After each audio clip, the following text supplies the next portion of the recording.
अरे जी, आजकल एक बहुत बड़ी समस्या से हम सब जूझ रहे हैं। परिवार टूट रहे हैं। तलाक पहले बहुत कम सुनने में आता था। आज घर घर में तलाक की और डिवोर्स की और डिससेटिस्फैक्शन, पति पत्नी का प्रेम जैसे खत्म सा हो गया है। धर्म के लक्षणों में एक लक्षण ह्री है, लज्जा। कि धर्म तब तक टिका रहेगा जब तुम्हारे अंदर शर्म है। जिस दिन ये गई तुम्हारा धर्म है।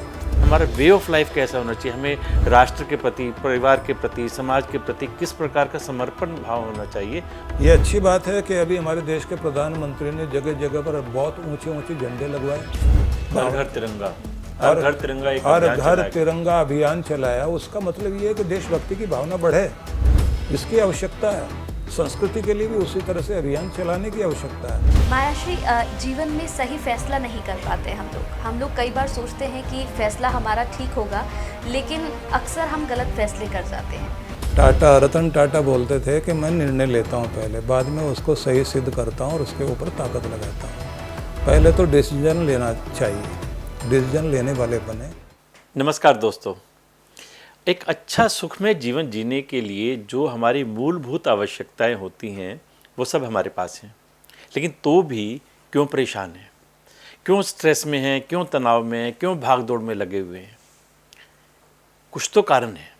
उन कारणों को जानते हैं पूज्य सुधांशु जी महाराज से। महाराज जी, आपका स्वागत है। महाराज जी, वैसे तो आपको किसी परिचय की आवश्यकता नहीं है। पूरी दुनिया के करोड़ों भक्त, लाखों आपके दर्शक आपके साथ जुड़े हुए हैं, लेकिन तो भी क्योंकि कुछ नए दर्शक भी हमारे साथ जुड़े हैं, तो उनकी जानकारी के लिए हम चाहेंगे कि अपने कार्यक्रम की शुरुआत करें कि आप आध्यात्म की दुनिया में कैसे आए। मेरे माता पिता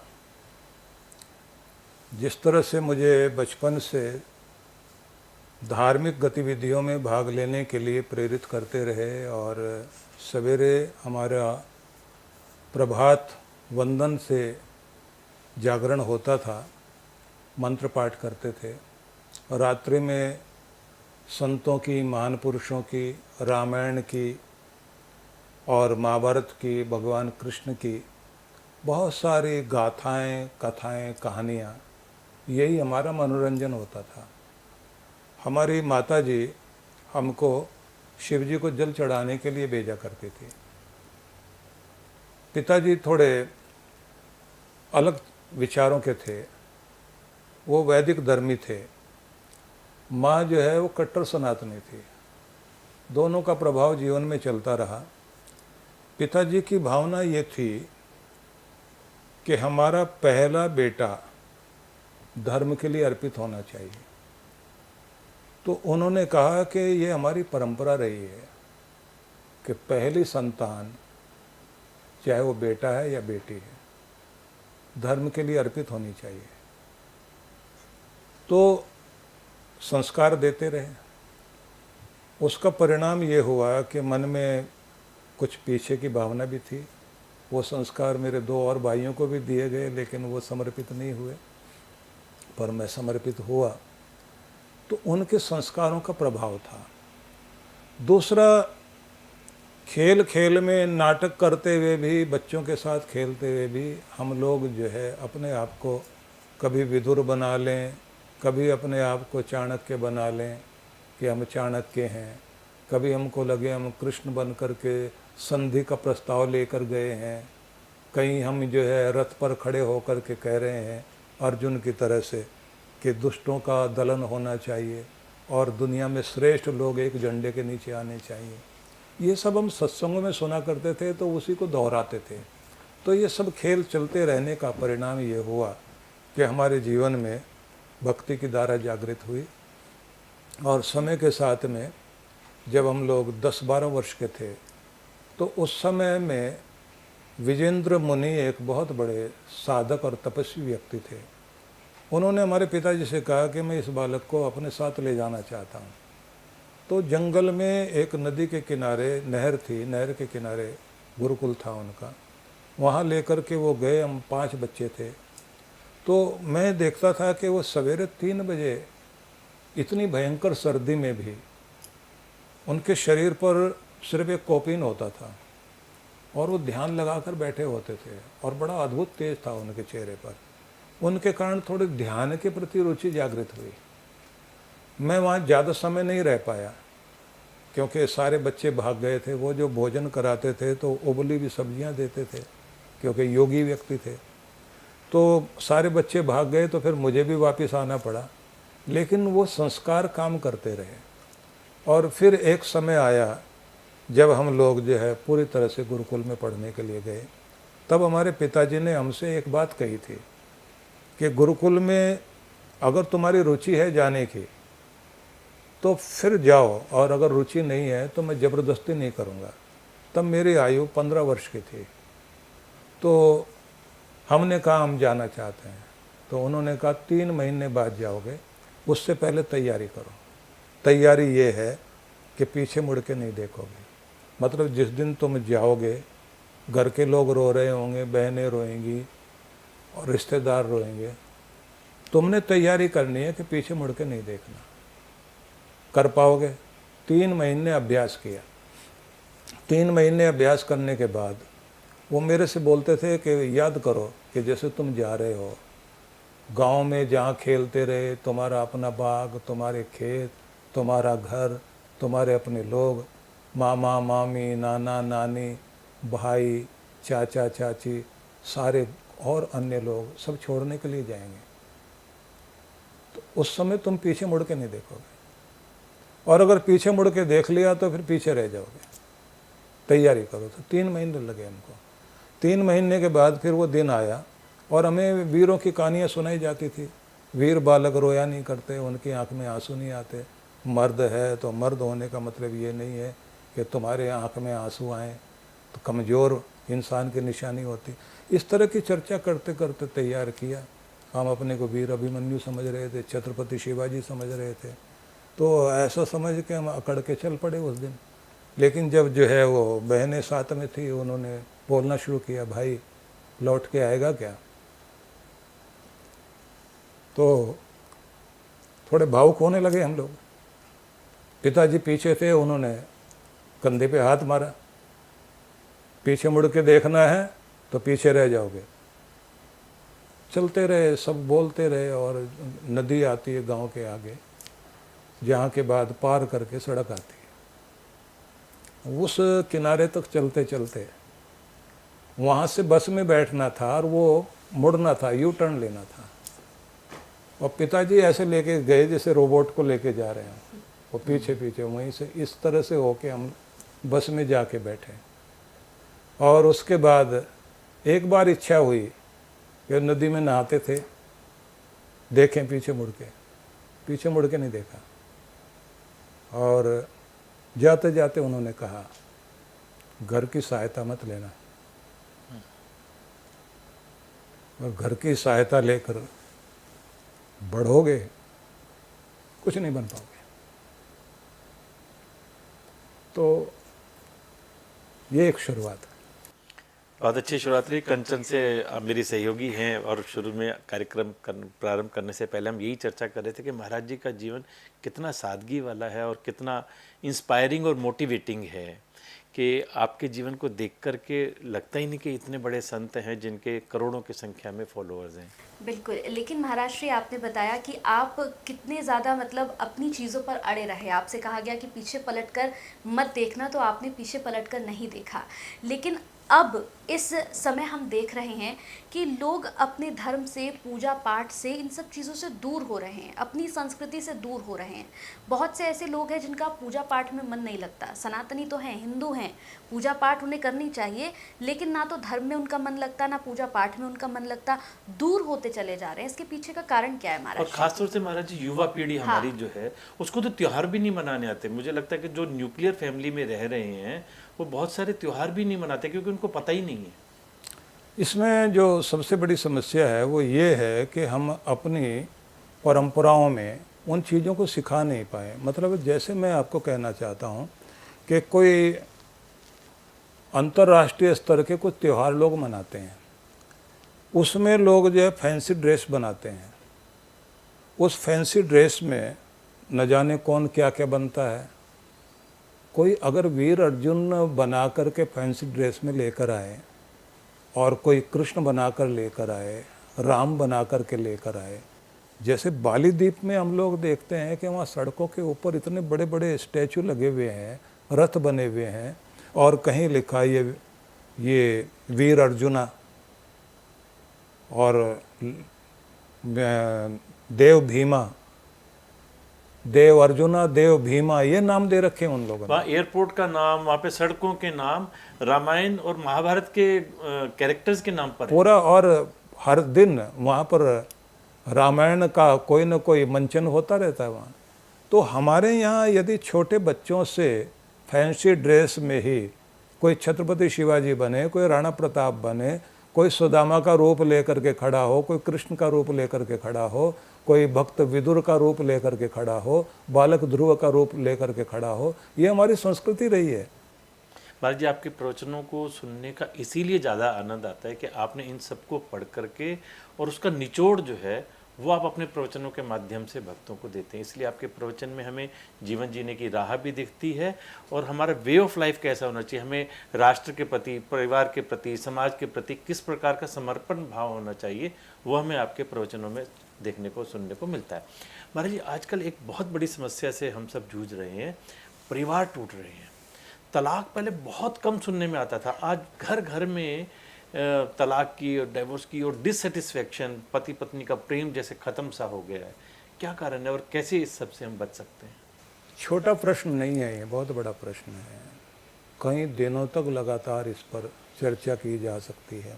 सार बस इतना ही है, घर के अंदर जो बड़े थे, बड़ों के प्रति जो लाज थी, शर्म थी, मर्यादा थी, वो खत्म हो गई।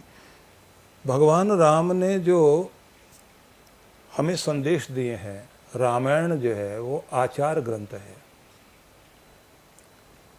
वो ऐसा ग्रंथ नहीं है कि जिसमें भगवान ने बैठ कर के जो है आपको निर्देश दिए, वो जी के दिखाया। उसमें सबसे महत्वपूर्ण बात है, भगवान श्री राम मर्यादा पुरुषोत्तम है, उन्होंने मर्यादा सिखाई। मर्यादा, एक कुल की मर्यादा, एक पुत्र की मर्यादा, एक पत्नी की मर्यादा, समाज की मर्यादा, तुम्हारे लेन देन की मर्यादा, तुम्हारे मित्रों की मर्यादा। एक मर्यादा वो कि जिस बाउंड्री को आप क्रॉस नहीं करोगे। लेन देन में यहाँ तक चलोगे, इससे आगे नहीं जाओगे। बोलने चालने में यहाँ तक मर्यादा है, इसके बाद में नहीं जाओगे। मर्यादा कहते हैं किसी नदी का जो किनारा है वो मर्यादा है, किसी देश की जो सीमा रेखा है वो मर्यादा है, किसी घर की जो दहलीज है वो एक मर्यादा है, जिसमें कोई महिला क्रॉस करके वहाँ से आगे किस तरह से जाएगी, कैसे से सिर पे पल्ला रख लेना है, कैसे वो बात करनी है, वो मर्यादा को लांघना नहीं है। आपकी कुल देवी है, कुल देवी का मतलब ये है कि कुल की परंपराओं के लिए जिस देवी ने आपको आशीष दिया वो बनाए रखो अपने घर। तो उन चीज़ों को हमारे यहाँ जो है बनाने वाले लोग थे। परिणाम ये हुआ कि पति पत्नी का झगड़ा कोई झगड़ा नहीं होता, उसमें तीसरा नहीं आना चाहिए। अगर तीसरा आ गया, पति पत्नी तो रात में लड़ेंगे तो ऐसा लगेगा कि हिंदुस्तान पाकिस्तान का वार शुरू हो गया। आज तो झगड़ा भी तीसरे के आने के कारण से हो रहा है। तीसरा ही तो बढ़ाता है। और सवेरे जब उठ के देखते हैं, कोई देखे उनको तो दोनों नाश्ता कर रहे हैं बैठे हुए। और उससे भी ज़्यादा बड़ी मुसीबत होती है, एक हमारे यहाँ शब्द चलता है संस्कृत में, दुहिता, जिसके कारण इंग्लिश में डॉटर बन गया। तो लिखा गया है कि दुहिता कौन, दूरे हिता इति, जो शादी हो लेकिन इतनी दूरी पर हो कि रोज घर में आकर के किसी भी बात से नाराज होकर घर में ना आके बैठ जाए।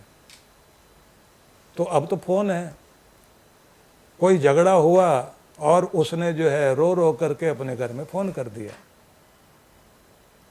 उसने वो फोन नहीं किया कि उसके बाद उसने सॉरी भी बोल दिया है।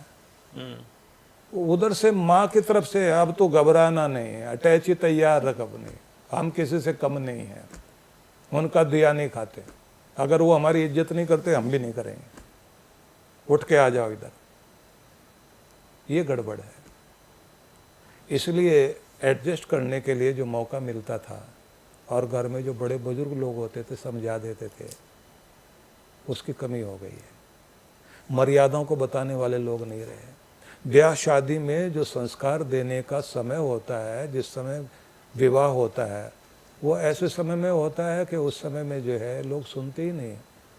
नाचने गाने में, बैंड बाजे में, अब तो लड़का लड़की नाच रहे हैं खड़े होकर के। हाथ में गिलास और मुंह में सिगरेट लेकर के नाचते हैं महाराज जी, लड़का लड़की दूल्हा दुल्हन भी। तो इसलिए वो जो मर्यादा राम जी ने दी थी उसकी जरूरत है। धर्म के लक्षणों में एक लक्षण ह्री है, लज्जा, कि धर्म तब तक टिका रहेगा जब तुम्हारे अंदर शर्म है। जिस दिन ये गई तुम्हारा धर्म गया। इसलिए उन चीजों को लाना पड़ेगा। और अब यूरोप अमेरिका हमारी संस्कृति को अपनाने को तैयार है, हम लोग उनका जूठन खाने को तैयार बैठे हुए हैं। कारण उसका यही है कि जो परोसने वाले लोग हैं वो जो रात दिन हमें सिखा रहे हैं। मैं 1 घंटा अगर कथा करके सत्संग करके जाऊं तो 23 घंटा जो लोग दूसरा सत्संग कर रहे सब हैं पानी। उसको जो है वो 1 सेकंड में मिटा देते हैं। इसलिए आवश्यकता इस बात की है कि इधर अच्छे लोगों को अपनी शक्ति के साथ में काम करना चाहिए। महाराज श्री, अब अगर हम देखें तो जीवन जीने के लिए एक मनुष्य को जो कुछ चाहिए होता है वो सब कुछ एक मनुष्य के पास होता है। खाने को खाना है, रहने को एक मकान है, वो ऑफिस भी जा रहा है, पैसा भी उसके पास है। लेकिन इन सब के बावजूद भी हमने देखा है कि मनुष्य फिर भी परेशान है। मतलब एक सेटिस्फैक्शन जो होता है वो उसके अंदर नहीं है। अगर नौकरी मिल गई है तो अब उसे है कि नहीं, इससे भी अच्छी चाहिए, पैसा है तो इससे भी ज़्यादा चाहिए। ये सब खत्म कब होगा? क्योंकि हम तो देख रहे हैं कि महत्वाकांक्षाएं जो हैं वो लगातार बढ़ती ही जा रही हैं लोगों की। अलेक्जेंडर अरिस्टोटल से संदेश लेने के लिए गए। उन्होंने 5 सूत्र दिए। उनमें एक सूत्र ये था कि सिकंदर, अगर सिकंदर बने रहना चाहते हो, महान बने रहना चाहते हो, तो आज की उपलब्धियों पर संतोष करना, खुश होना, आनंद मनाना, लेकिन आगे बढ़ने का जितना भी रास्ता दिखाई दे उसे कभी छोड़ना नहीं। मैं ये कहना चाहूँगा, आगे बढ़ने का रास्ता जितना दिखाई दे बढ़ो, लेकिन जो आज तुम्हारे पास प्राप्त है उसका आनंद तो मनाओ, उसमें संतुष्ट तो हो। हम इतने ज़्यादा व्याकुल हो गए कि एक दूसरे से आगे बढ़ने की होड़ में जीना भूल गए, शांति भूल गए, प्रेम भूल गए, मुस्कुराना भूल गए। घर का प्रेम खत्म हो गया, रिश्तों की खुशबू चली गई। घर जो हमारा प्रेम मंदिर था वो प्रेम मंदिर नहीं, वो कल है मंदिर हो गया। राजा दशरथ ने अपने महल में एक कोप भवन बनाया था कि किसी को भी गुस्सा करना वहाँ जाके करो, किसी को किसी से शिकायत है वहाँ चले जाओ, पूरे घर का वातावरण ना बिगाड़ देना। अब लोग कोप भवन नहीं बनाते, पूरा घर ही कोप भवन है, क्योंकि जीना नहीं आ रहा है। इसलिए अगर हम चाहते हैं कि हमारा जीवन खुशहाली से भरपूर हो, धन आपको आवश्यक है, आपके लिए 3 चीज़ें हैं उसके लिए: नेसेसरी, कंफर्ट, लग्जरी। जो नेसेसरी है वो आपको मिलना चाहिए, इसके बाद थोड़ी कोशिश कर लीजिए कंफर्ट की। लेकिन लग्जरी के चक्कर में, और मेरी कमीज तो उससे ज़्यादा सफ़ेद होनी चाहिए, मेरी गाड़ी तो उससे ज़्यादा बढ़िया होनी चाहिए, इस चक्कर में हम लोग जो है गाड़ी में बैठना तो भूल गए हैं और घर का आनंद मनाना भूल गए। चीज़ें बहुत सारी हैं, उतनी फुर्सत भी नहीं है कि उनका उपयोग कर सकें। जीना जैसे चाहिए था, जीवन जीना ही भूल गए हैं। इसलिए फिर से लौटना पड़ेगा। बहुत पहले अमेरिका के एक बहुत बड़े चिंतक हुए, थोरो, उन्होंने इस बात को लेकर के कहा था कि विज्ञान तरक्की करते करते जब चरम पर पहुंचेगा और किसी एक लकड़ी के आखिरी छोर पर जाएगा और वो कहेगा कि अब ये चरम है विज्ञान का, तो वहाँ भारत के बूढ़े ऋषि को पहले ही आखिर में बैठा हुआ पाएगा कि आखिर में कहाँ से शुरुआत होती है, वहाँ भारत का ऋषि बैठा हुआ है। और वो भारत का ऋषि जो सिखाएगा वो ये है कि ठीक है मंगल तक पहुँचें, पर ज़िंदगी में भी मंगल होना चाहिए, धरती पर भी मंगल होना चाहिए, परिवार में भी शुभ मंगल होना चाहिए, और विचारों में भी शुभ मंगल भावना होनी चाहिए। तेरा मंगल हो, मेरा मंगल हो, धरती पर सबका मंगल हो, इसकी आवश्यकता है। महाराज जी, जैसा आप मार्गदर्शन कर रहे हैं, हर व्यक्ति को जीवन में एक गुरु की आवश्यकता होती है, जिससे वो उसका आशीर्वाद भी ले सके और अपना मार्ग प्रशस्त कर सके।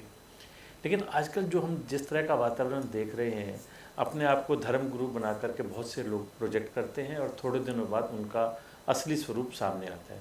जब वो आता है सामने तो फिर व्यक्ति की श्रद्धा को ठेस पहुंचती है और उसका विश्वास कहीं ना कहीं ढह जाता है। तो ऐसे में सच्चे गुरु को कोई कैसे पहचानेगा? देखिए, एक समस्या तो ये भी है कि बहुत सारे बहुत अच्छे लोग हैं, उनके प्रति जितनी लोगों की श्रद्धा है, विश्वास है, उसको तोड़ने के लिए कुछ षड्यंत्र अंदर से होते हैं, कुछ बाहर से होते हैं। उन षड्यंत्रों को हमारे लोग नहीं पहचान पाते हैं। मैं ऐसे अनेक अनेक महान पुरुषों को देखता रहा हूँ भारत में जिन्होंने बड़ा काम किया और उनके साथ षड्यंत्र हुए। इस समय क्योंकि नाम लेना उचित नहीं होगा, कम से कम 10 ऐसे मैंने बड़े लोग देखे, बड़ा काम किया उन्होंने, बहुत अच्छे लोग थे। और जब उनके ऊपर प्रहार किए गए, गलत ढंग से उनको सामने गलत तरीके से उनकी इमेज खराब की गई, और बाद में जब पता लगा कि नहीं ऐसा नहीं था, जयेंद्र सरस्वती के जो हमारे शंकराचार्य थे, कोई गलती नहीं, कोई दोष नहीं, आखिर में जो है निर्दोष पाए गए। 2 लाइन में अखबार में आया, किसी टीवी में 2 लाइन आ गया, किसी को पता भी नहीं। लेकिन दूसरी तरफ कुछ लोग हैं जो हमारी श्रद्धा को, हिंदू समाज की श्रद्धा का दुरुपयोग कर रहे हैं। जहाँ ये दुरुपयोग हो रहा है वो गलत है, वहाँ सुधार की गुंजाइश है। लेकिन मैं ऐसा मानता हूँ कि बहुत कम प्रतिशत ऐसा है, अच्छे लोग बहुत हैं और इतना काम कर रहे हैं लोग, इतनी सेवाएं। और आपके तो मंदिरों में आप देखेंगे, हर मंदिर के अंदर छोटी छोटी डिस्पेंसरियां चल रही है, पानी का प्याऊ चल रहा है, गरीबों को वस्त्र दिए जा रहे हैं, अन्नदान दिया जा रहा है, आश्रमों में चल रहा है। इस तरह से बड़ी बड़ी सेवाएं हो रही हैं। बल्कि होना ये चाहिए कि सारा संत समाज इकट्ठा हो, अपनी शक्ति को एक जगह इकट्ठा करके और सारी बूंदें एक साथ बरसें, जिससे धरती के अंदर जो है नदी बहने लग जाए। बड़ा काम हो सकता है। महाराज श्री, जैसे हम देख रहे हैं कि पहले क्या होता था, जब हम पूरा परिवार एक साथ होता था, कोई त्यौहार होता था तो परिवार के सब लोग एक साथ बैठते थे। कोई दूर दराज भी रहता था तो वो घर पर आके सबके साथ बैठकर त्यौहार मनाता था। लेकिन अब हम महाराज श्री देख रहे हैं कि अगर कोई विदेश पढ़ने जा रहा है तो वो वहीं जाकर सेटल्ड हो जा रहा है। उसे ये चिंता ही नहीं है कि यहाँ पर उसके माता पिता उसका इंतज़ार कर रहे हैं, या फिर उन्होंने इतनी मेहनत करके उसे वहाँ पर पढ़ने के लिए भेजा है, सेटल होने के लिए नहीं भेजा। आजकल बहुत दूरियां बढ़ गई हैं रिश्तों में, परिवारों में बहुत दूरियां हो गई हैं। इसे कैसे ख़त्म किया जा सकता है? भारत से बाहर बैठे हुए बहुत सारे तो लोग वो भी हैं जो यहाँ से ज़्यादा धार्मिक वहाँ हैं, लेकिन बहुत सारे इतने मॉडर्न हो गए, उन्होंने अपना नाम भी जो है, हरि राम नाम था, हैरी हो गया। उनका जीवन राम नाम था, वो जैकी है। राम नाम था उनका जो रेकी है, रिक्की है। बहुत अजीब तरह के नाम वहाँ रख लिए। और दुखद बात क्या हुई है कि जो हमने आज से 5 साल पहले उत्तर प्रदेश के एक महानगर की घटना वो अखबारों में पड़ी थी, और अभी भी कई सारी घटनाएं हुई हैं जो बड़ी हृदय विदारक हैं। उनमें एक घटना थी, एक कर्नल साहब ने अपने दोनों बेटों को बहुत अच्छा पढ़ाया लिखाया, वो अमेरिका में जाके बस गए, और उसके बाद में वहाँ रहते रहते पहले तो हर साल मिलने आते थे, फिर 3 साल बाद आने लग गए, फिर 5 साल बाद, फिर स्थिति ये हो गई कि उन्होंने कभी कभी आए। तो एक दिन पिता ने जो है फ़ोन किया और ये कहा कि बेटा तुम्हारी माँ ज़्यादा बीमार रह रही है, तुम छुट्टी लेके आ जाओ, कुछ समय पता नहीं रहेगी नहीं रहेगी, कुछ दिन बिताओ उसके साथ में यहाँ रहकर, क्योंकि उसके प्राण तुम में अटके रहते हैं, तुम्हारा फ़ोटो लेके बैठी रहती है। नहीं इतना टाइम नहीं हमारे पास में, हम वीडियो कॉल कर लेंगे, वो फ़ोटो लेने की क्या ज़रूरत है, फ़ोटो तो निर्जीव है, वीडियो कॉल में हमें देखे ऐसे करे वैसे करे, पोते वोतों का फ़ोटो देखे, तुम यहाँ आ जाओ यहाँ रह लो, ऐसे बातें करते रहे। और एक दिन वो माँ चली गई। उसके बाद में पिता ने फ़ोन किया कि उसकी मिट्टी को इज्जत देने के लिए आ जाओ। आ गया बेटा। आया तो पिता ने कहा बड़े वाला नहीं आया, बड़े बेटे ने जो है संस्कार करना है। उसके मुंह से अचानक निकल गया कि उसने ये कहा कि माँ के बारे में तुम चले जाओ, पिताजी के बारे में मैं आ जाऊंगा। सुनते ही कर्नल साहब बहुत भावुक हो गए, अंदर गए कमरे में और धमाके की आवाज़ आई। एक कागज़ लिखा हुआ था, आत्महत्या करने से पहले, अपने को गोली मारने से पहले वो कागज़ लिखा था उन्होंने, जिसमें लिखा था कि बेटा बड़े बेटे को आने की ज़रूरत नहीं, तू आया ना, दोनों का संस्कार करता जा, तुम्हारी तरक्की में हम बाधक नहीं बनना चाहते, तुम अपनी दुनिया में खुश रहो। तो ये जो स्थितियां हैं, हम क्या दे रहे हैं बच्चों को?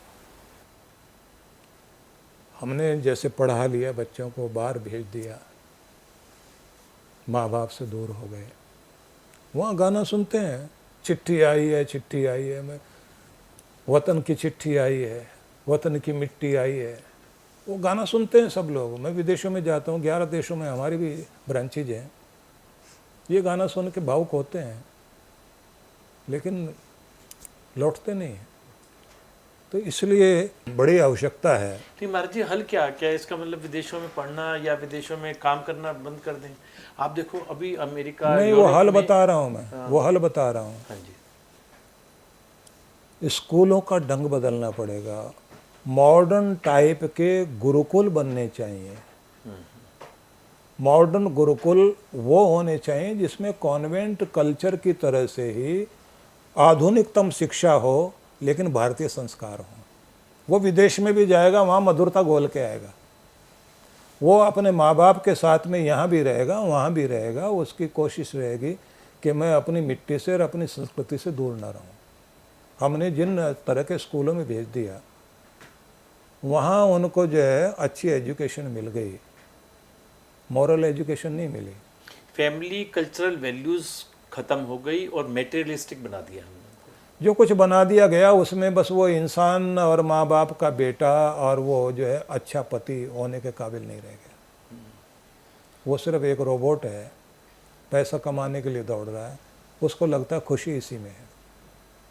इसलिए मैं ये कहूँगा कि हमारे जो आज के स्कूल कॉलेज हैं उनमें थोड़ा गुरुकुल वाली परंपरा जोड़ दी जाए, हमारे हॉस्टल उस तरह के बना दिए जाए, खान पान बहुत बढ़िया हो, एक्सरसाइज करें, फिटनेस का ध्यान रखें, अपनी वैल्यूज को समझें, अपने देश के प्रति प्रेम जागे, अपने माता पिता के प्रति प्रेम जागे, इंसानियत के प्रति प्रेम जागे, वो जो भी कुछ बने बहुत अच्छा बने, उसके लिए काम करने की आवश्यकता है। और अभी कुछ लोग इस पर काम करने भी लगे हैं, मेरी भी रुचि है कि मैं इसमें काम करूँगा, क्योंकि इतने सारे और संस्थान हमने खड़े किए हैं, इस पर भी इच्छा है कि हम लोग काम करें। बिल्कुल महाराज जी, सोशल मीडिया का ज़माना है, सोशल मीडिया पर बहुत सारी चीज़ें अलग अलग तरह से चल रही है। जब हम भी रील्स स्क्रॉल करते हैं तो बहुत तरह की रील्स आती हैं, लेकिन अब जो है एक चीज़ का बहुत ज़्यादा चलन चल रहा है कि हमारे सनातनी ही लोग जो हिंदू हैं, वही कुछ लोग ऐसे हैं जो ये कह रहे हैं कि ईश्वर जो है वो नहीं है, परमात्मा जो है वो नहीं है। सोशल मीडिया पर बहुत सारी रील्स ऐसी वायरल हो रही हैं जिसमें कहा जाता है कि भगवान की पूजा क्यों करते हो जिसे आप जानते नहीं, जिसे आपने कभी देखा नहीं, वो आपकी इमेजिनेशन है, ये तो सब कुछ मैन मेड है, आप क्यों इन सब की पूजा कर रहे हो? अगर आपको किसी की पूजा करनी है तो आप खुद की पूजा करो। इस तरह का चलन है, तो इससे तो हमारा युवा और भ्रमित हो रहा है। इस तरह की विचारधारा तो पहले भी थी। चारवाक दर्शन ऐसा ही दर्शन था। नास्तिक दर्शन जो फिलॉसफी हमारी मानी जाती है, हमारे जो षड दर्शनों में वो चीज़ नहीं है, लेकिन उनको हमारी फिलॉसफी में नहीं गिना गया। लेकिन चारवाक दर्शन एक ऐसा रहा है जिसमें जो है नकारा गया कि ईश्वर है ही नहीं, और कुछ लोगों की मान्यताएं ऐसी रही हैं। लेकिन इस तरह के जो प्रचार करने वाले लोग हैं, उससे कोई लोग भ्रमित नहीं होंगे। दुनिया में 300 तरह के मत पंथ संप्रदाय हैं। सारी दुनिया के जितने भी मत पंथ हैं, सब में प्रार्थनाएं हैं। प्रार्थना ज़्यादातर लोग करने वाले लोग हैं, अपने अपने तरीके से प्रार्थना करते हैं। सभी तरह के मत पंथों में कोशिश की गई है कि इंसानियत को जागृत किया जाए, लोगों के अंदर धार्मिक संस्कार दिए जाएं। यहूदियों का जो तालमुद है उसको आप पढ़ें तो वहाँ कहा है कि यहोवा को, उस मालिक को क्या पसंद है। तो बहुत अच्छी शिक्षा है जिसमें वो कहते हैं कि घमंड से चढ़ी हुई आँखें उसको नहीं पसंद है, हक छीनते हुए हाथ उसको नहीं पसंद है, गलत रास्ते पर चलते हुए पाँव नहीं पसंद है, और गलत गवाही देती हुई जीभ तो बिल्कुल पसंद नहीं है। उसको पसंद है सही मार्ग पर चलते हुए कदम, दूसरों का हाथ बटाता हुआ कोई हाथ, और दिल में प्रेम रख करके दूसरों के प्रति दया करने वाला इंसान, और नम्रता से भरी हुई आँखें, और प्रसन्नता पाए और प्रसन्नता बांटे। उन लोगों की ज़रूरत है, क्योंकि वो मालिक को वो पसंद है। बड़ी सारी चीज़ें हैं, और आपके ग्रंथों में तो इतना अद्भुत संदेश है। यहाँ तो कहा गया है कि धर्म क्या है, आत्मन प्रतिकूलानि परेशान समाचरेत। जैसा व्यवहार अपने लिए चाहते हो वैसा व्यवहार दूसरों के लिए करो। पुराणों में इससे भी बढ़ के आगे कहा गया, अपने बच्चे के लिए जैसा अच्छा सोचते हो, अपने लिए जैसे अच्छा सोचते हो वैसा दूसरों के साथ व्यवहार शुरू कर दो। इसी का नाम धर्म है। सनातन संस्कृति तो बहुत समृद्ध संस्कृति है। तो यदि लोगों को सही चीज़ें प्रस्तुत की जाएं और बताई जाएं तो झंझट खत्म हो सकते हैं। गलत चीज़ें सामने ज़्यादा आ गई हैं, इस कारण संसार में समस्या अधिक है। महाराज जी, जब हम डिस्ट्रेस की, तनाव की, टेंशन की बात करते हैं तो आप अक्सर अपने प्रवचनों में कहते हैं कि मेडिटेशन करो, साधना करो, ध्यान लगाओ। लेकिन ध्यान लगे कैसे? जैसे ही ध्यान लगाने लगते हैं तो ध्यान में आता है कि हमने उससे इतना पैसा लेना है, उससे ये काम करना है, उसका ये काम पेंडिंग है, ये करना, इस तरह की बातें। तो ध्यान तो लगता ही नहीं है महाराज जी। नहीं, ध्यान तो लगता ही है। मन की तो आदत ही है ध्यान लगाने की। अब ये है आप मूल्य किसको देते हैं। अगर आप पैसे को मूल्य देते हैं तो सारा ध्यान वहाँ जाएगा। वासना पर अगर आपका ध्यान अधिक है, उसको मूल्य देते हैं तो वहाँ ध्यान जाएगा। अगर ईश्वर को आप महत्वपूर्ण मानते हैं तो फिर ध्यान उस पर जाएगा। इसलिए ईश्वर के प्रति ध्यान जगाने के लिए उसका मूल्य समझाना पड़ेगा। इसलिए सवेरे जागने के बाद पहला विचार ईश्वर का, पहला दृश्य ईश्वर का, पहला दर्शन करने के साथ पहला कदम भी ईश्वर के लिए बढ़ाएं, और पहला कर्म मतलब हाथ जोड़ना भी ईश्वर के प्रति हो। और आखिरी सीन रात्रि को सोने से पहले आँखों में भगवान का दृश्य रहे, उसकी कृपाओं के प्रति धन्यवादी बने। तो उसके बाद में आप ये महसूस करेंगे कि आप सोते जागते उसके साथ हैं। जब रोटी आपके हाथ में आए तो तुमने कमाया कैसे, इस पर ध्यान जाए। देने वाला मालिक, उसने इसको दिया है, उसके प्रति धन्यवाद की भावना जागे। और जहाँ आप काम करते हैं अपनी कर्म भूमि में, उस कुर्सी पर बैठने से पहले एक बार उसे याद करो जिसने इस कुर्सी पर बैठाया तुम्हें। स्थितियाँ बदल जाएंगी, ध्यान लगना शुरू होगा। दूसरा यह है कि हम लोगों की भी तो ज़रूरत है ना कहीं हम लोगों के पास आए, हम लोग आपको सिखाएंगे कैसे बैठना है, कैसे जुड़ना है, कैसे उस मालिक को पुकारना है। महाराज जी, बहुत सारे प्रश्न हैं, बहुत सारी जिज्ञासाएं हैं, लेकिन समय की अपनी मर्यादा है। हम इस चर्चा को आगे फिर जारी रखेंगे, आपसे फिर दोबारा समय मांगेंगे और फिर इसी तरह के प्रश्नों पर हम चर्चा करेंगे। आपने समय निकाला, बहुत बहुत धन्यवाद महाराज जी। बहुत सारी मंगल कामनाएं। और आप लोग एक पूरे समाज के दूध में बताशा डालकर उसको मीठा करने की चेष्टा कर रहे हैं, ये बहुत अच्छा गुण है। मैं इस बात के लिए आपकी प्रशस्ति करना चाहूँगा। श्लाघनीय कार्य है आपका। बहुत अच्छे से आप लोग बढ़ें, उन्नति करें, मेरी मंगल कामना है। बहुत